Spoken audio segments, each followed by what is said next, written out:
nasa linya na ngayon Si from the Attorney defense. Michael Poa. Attorney, magandang umaga po. Good morning, Attorney. Attorney Michael Poa. Attorney. Sana nga po ay Hi, umayos. Manong Ted. Hi. Magandang umaga po at magandang umaga rin po, Ma'am Sasha. Apo, and again, salamat sa panahon. Attorney, what's next po for the defense dito po sa naging desisyon ng impeachment court? Unfavorable po sa inyo pong gusto mangyari kahapon. Opo, sa atin po, no, yung unang-una sa lahat, yan po ay isang possibility na na-anticipate naman natin given kung anong nangyari sa previous impeachment trials. So actually, kahit naman po ganun ang naging desisyon, handa pa rin naman po tayo. No?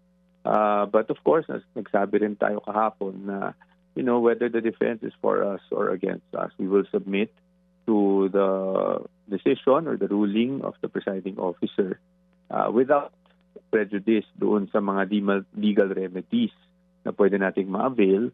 But parati kasi yung tinatanong kung aakyat po tayo sa Supreme Court. Sa ngayon, in all honesty, hindi pa po namin napag-uusapan yung bagay na yan kasi yan ay isang natiling isang option pero dapat po kasi kapag-usapan din namin with our client. At sa ngayon, hindi pa po namin napag-uusapan. Opo. Naunawaan po natin yon. Attorney, hindi ba kayo nagulat kahapon na kayo ay nagkakaroon ng oral arguments and then meron na palang prepared decision ang presiding officer? Nung una, siyempre parang napatingin ako na meron na palang ruling kaagad. I thought magkakaroon ng break or something. But hindi ko na po siguro lalagyan ng anong aspersions or something. Baka naman po kasi nung nag-oral arguments kami noong Wednesday, ay baka naman may kasi ng pag-uusap. No? And yesterday was really for just a matter of clarification lang po siguro. Kaya meron pa tayong ginanap na Q&A. Although kanina nakakita din kasi ako ng report na nagsalita yata ang spokesperson ng impeachment court na parang before the impeachment trial even started nung July 6, I think meron ng ideya kung ano yung ruling dyan ng presiding officer. So, I think kinailangan lang talaga magkaroon ng oral argument para makita baka may mga points that will either sway the draft ruling one way or the other. Pero sa totoo lang, Manong Ted, ayoko na rin talaga. I don't want to be the one to cast aspersions kasi hindi naman natin din alam kung anong nangyayari after ng oral arguments ng Wednesday. Ako tinitingnan ko na lang baka nagkaroon na rin talaga ng mga pag-iisip at pag-uusap kaya meron na pong draft na na-finalize na lang siguro right after magkaroon tayo ng Q&A kahapon. But pardon me, Attorney Poa, as a non-lawyer, alam niyo yun, kahapon when we were watching it, para bagang ang aming payak na kaisipan na kaya nga may oral arguments para mapakinggan ang magkabilang panig. And then the court will have to, at least magsasabi na, okay, yan na yan. And then we will have to perhaps convene, caucus o anuman para pag-usapan. Pero para bagang ano pa ang purpose ng iyong pagdidiin na ito'y isang fishing expedition? Ano pa ang purpose ng inyong pagdidiin na dito accused now, present evidence later, kung gayong preparado na pala yung desisyon. Parang sa aming mga non-lawyers, parang sa amin lang po ito, parang prejudge na yung inyong kaso. Naintindihan ko po, Manong Ted, yung inyong sentimento.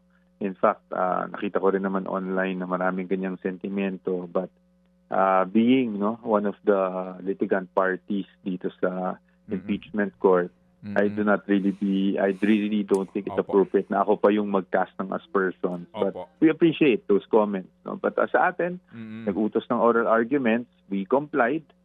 We did the best we can. And in the end, we will just submit to the wisdom of the court or the presiding officer. Okay. So, sir, ano ba ang inyong schedule po, panuntunan? Nagpe-present ngayon sa Article 4 ang prosecution. Kailan kayo maghaharap ng inyong mga kapwa testigo sa article na ito? Paano ba ang inyo pong panuntunan? Base po doon sa naging pahayag ng ating presiding officer last week, ang mangyayari po, ang order of trial is iprepresenta po muna ng prosecution lahat ng kanilang ebidensya, testigo for all the articles. At pagkatapos po nun, once they have rested their case, kami naman po yung magprepresenta on all the articles. Yun po ang naging pahayag. In fact, that was something that we were hoping to be clarified on, no? Kasi nung tinatanong ako sa media niyan last week, hindi ko pa po masagot. And I said na that is something we want to clarify on. Pero buti nga, hindi na kinailangan kasi may isang senator judge, hindi ko lang matandaan kung sino ang nagtanong, at yan po ang naging pahayag ng presiding officer na mauuna ang prosecution sa lahat ng articles. And then pagkatapos po nun, kami naman po. Okay. Inyo na ho bang nakausap si VP Sara regarding sa nangyari po kahapon? Kasi kaninyo, sa bandang huli, yung pong inyong kliyente ang siyang magdedesisyon. Opo. Kahapon, in-update ko lang po siya. Siyempre, kahit nung sinasabi pa lang yung ruling, nakita ko na naman yung takbo. No? So, in-update ko na po ang ating Vice Presidente. Sumagot naman po siya. Sabi ko nga, ito ay isang bagay na napag-usapan na rin naman namin last week. At sinabihan ko na, pinayuhan ko na rin po siya kasi at least this is not naman just going into attorney-client. But nakapagsabi na kasi ako na, there's always that possibility because of the previous the corona trial, for example. Although, siyempre, ang posisyon natin, iba na yung panahon ngayon dahil marami ng intervening na nangyari sa kalagitnaan, meaning laws that were enacted. Pero siya naman, sabi naman niya, if that's what happens, that's what happens. We have our remedies, pero tingnan din natin, handa naman tayo. When we started this trial, ang first assumption naman po talaga natin is ibibigay lahat ng mga hinihinging dokumento. So handa naman po tayo. But syempre, gusto ko pa rin ilatag yung iba't ibang options na meron tayo at this point. Yun ang hindi pa namin napag-desisyonan o napag-uusapan ng malaliman. Okay. Sir, meron ho bang timetable kung kailan ka maaring pumanik ng Supreme Court? Ano lang po ito, academic discussion? Meron ba yan timetable na kapag lumipas ng ganitong kahabang panahon, baka wala ng saysay o para stop ka na? Opo, siyempre po ayaw nating mamut, no? Kunwari nailabas na yung mga dokumento, tapos napag-usapan na, ang mangyayari kasi sa atin mamumut while that does not stop the Supreme Court to still issue a ruling for the guidance of the bench and the bar going forward. Pero na rin po, magiging moot na po ito. So kung kami aakyat sa Supreme Court, it has to be sa lalong madaling panahon. Pero ang kinakailangan kasi muna, magkaroon muna tayo ng certified true copy nung naging ruling kahapon. That's why humingi po tayo nun. But hindi po automatic na aakyat kami. Humingi lang kami just in case na aakyat kakailanganin natin. But gusto ko lang klaruhin kasi baka ma-misconstrue tayo Manong Ted. Wala pang desisyon kung aakyat o hindi.